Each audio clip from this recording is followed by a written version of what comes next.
Hi అండి. Welcome back to our channel జ్యోతిష్ వంటశాల. ఈరోజు ఈ వంటశాలలో మనందరి ఫేవరెట్ అయిన స్ట్రీట్ స్టైల్ బఠానీ చాట్‌ని బయట కొనే పని లేకుండా ఇంట్లోనే ఇలా ఈజీగా సింపుల్ వేలో తయారు చేసుకోవచ్చు. మరి ఈ బఠానీ చాట్ కోసం ముందుగా ఒక బౌల్ తీసుకొని 2 కప్పుల బఠానీలను తీసుకుంటున్నాను. ఈ బఠానీ చాట్ కోసం కేవలం తెల్ల బఠానీలనే యూజ్ చేస్తారు. ఇప్పుడు ఈ బఠానీలను శుభ్రంగా నీళ్ళతో ఒకసారి కడుక్కోవాలి. ఈ విధంగా ఒకసారి బాగా కడుక్కున్న తర్వాత బఠానీలు మునిగేంత వరకు అంటే 1కి 4 గ్లాసుల వాటర్ పోసి 5-6 అవర్స్ నానబెట్టుకోవాలి.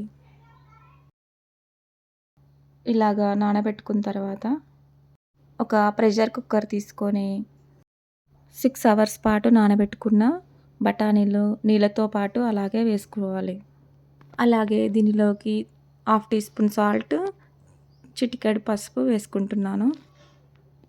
ఆ తర్వాత ఒక బంగాళదుంపను తీసుకొని దీనిని ఈ విధంగా 2 భాగాలుగా చేసుకొని బఠానీలతో పాటుగా ఈ ఆలు ముక్కలను కూడా ప్రెషర్ కుక్కర్‌లో వేసుకొని కుక్కర్ మూత బిగించుకొని స్టవ్ పైన 3 విజిల్స్ వచ్చే వరకు ఉడికించుకోవాలి.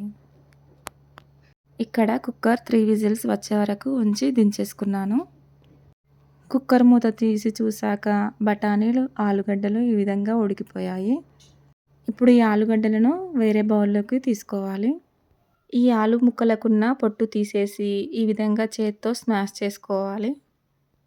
ఈ విధంగా స్మాష్ చేసుకుంటే సరిపోతుంది. ఇప్పుడు స్టవ్ వెలిగించుకొని ఒక కడాయి పెట్టుకొని 2 టేబుల్ స్పూన్ల ఆయిల్ వేసుకుంటున్నాను. ఇప్పుడు ఈ ఆయిల్ వేడయ్యే వరకు ఒక మిక్సర్ జార్ తీసుకొని మనం ముందుగా ఉడకబెట్టుకున్న సగం బఠానీలను ఈ మిక్సర్ జార్‌లో వేసుకొని బరకగా బ్లెండ్ చేసుకోవాలి.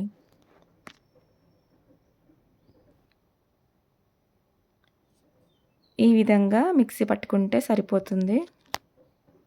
ఆ తర్వాత మనం ముందుగా కడాయిలో ఆయిల్ వేడి చేసుకున్నాం కదా! దానిలోకి కార్న్‌ఫ్లేక్స్ ఫ్రై చేసుకుంటున్నాను. ఈ కార్న్‌ఫ్లేక్స్ బఠానీ చాట్ కోసం పైన గార్నిష్ చేసుకోవడానికి రెడీ చేసుకుంటున్నాను. ఇవి వేయడం వలన బఠానీ చాట్ క్రిస్పీగా, క్రంచీగా చాలా బావుంటుంది. ఇప్పుడు అదే కడాయిలోకి కొంచెం ఆయిల్ యాడ్ చేసుకొని బఠానీ చాట్ ప్లెయిన్‌గా ఉండకుండా కొద్దిగా ఆవాలు, జీలకర్ర వేసుకుంటున్నాను. దీనిలోకి సన్నగా కట్ చేసుకున్న పచ్చిమిర్చీలు, ఆనియన్స్ వేసుకొని ఫ్రై చేసుకుంటున్నాను. వీటిని లైట్ సాఫ్ట్‌గా అయ్యే వరకు ఫ్రై చేసుకోవాలి. దీనిలోకి ఒక హాఫ్ టీ స్పూన్ అల్లం వెల్లుల్లి పేస్టు, దాని పచ్చివాసన అంతా పోయే వరకు ఈ విధంగా ఫ్రై చేసుకోవాలి.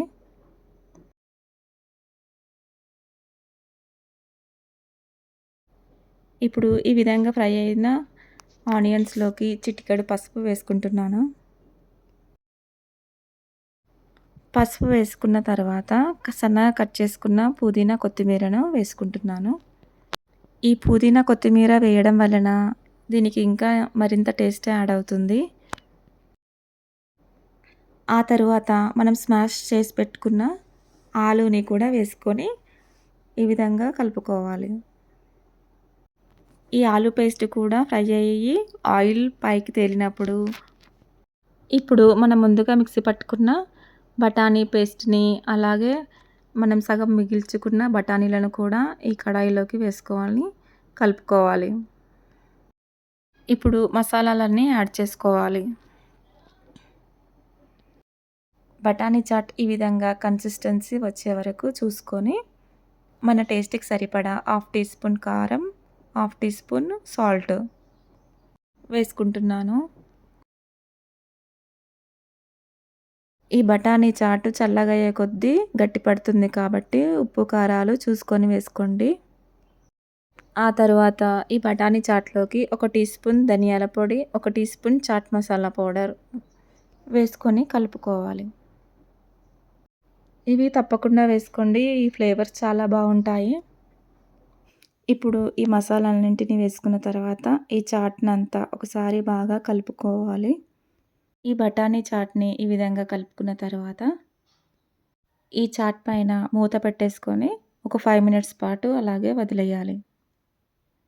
ఫైనల్‌గా ఒకసారి కన్సిస్టెన్సీ చెక్ చేసుకోండి. ఇంకా కొన్ని నీళ్లు పడతాయి అనిపిస్తే ఇప్పుడే యాడ్ చేసుకొని ఇంకో 5 మినిట్స్ ఉడికించుకోండి.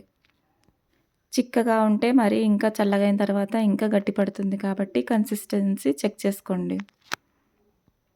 అంతేనండి. ఎంతో టేస్టీ అయిన మనందరి ఫేవరెట్ ఫుడ్ బఠానీ చాట్ మన ఇంట్లోనే ఇంత ఈజీగా, సింపుల్‌గా రెడీ చేసుకోవచ్చు. ఇప్పుడు మనకిష్టమైన బౌల్స్‌లలో ఈ బఠానీ చాట్‌ని సర్వ్ చేసుకోండి. ఎప్పుడైనా వర్షం పడుతున్నప్పుడు ఈవినింగ్స్ టైమ్స్‌లోనైనా పిల్లలు స్కూల్ నుంచి ఇంటికి రాగానే వాళ్ళకు స్నాక్స్ లాగా ఈ రెసిపీ చేసి పెడితే వాళ్ళు ఎంతో ఇష్టంగా తింటారు. పిల్లలతో పాటు మనం కూడా ఈ రెసిపీని ఎంజాయ్ చేయొచ్చు. దీనిపైన గార్నిష్ కోసం క్యారెట్, కొత్తిమీర, కార్న్‌ఫ్లెక్స్ కూడా వేసుకొని గార్నిష్ చేసుకోండి. చెప్తే నమ్మరు కానీ ఈ బఠానీ చాట్‌ని మా పిల్లలు ఎంతో ఇష్టంగా తింటారు ఇంట్లో. బఠానీ చాట్ అంటేనే బయట బండి గుర్తొస్తుంది కదండీ! అలాగా బయటకు వెళ్ళే పని లేకుండా బఠానీ చాట్‌ని మనం ఇంట్లోనే ఈజీగా ఈ విధంగా తయారు చేసుకోవచ్చు. ఈ రెసిపీ కనుక మీకు నచ్చినట్లయితే ఈ వీడియోకి ఒక లైక్ చేసుకొని సబ్స్క్రైబ్ చేసుకోండి. అంతేనండి. ఎంతో సింపుల్ అయిన ఈ బఠానీ చాట్ రెసిపీని మీరు కూడా ఒకసారి ట్రై చేయండి. మీకు ఎలాగ కుదిరిందో కామెంట్ సెక్షన్‌లో కామెంట్ చేయండి.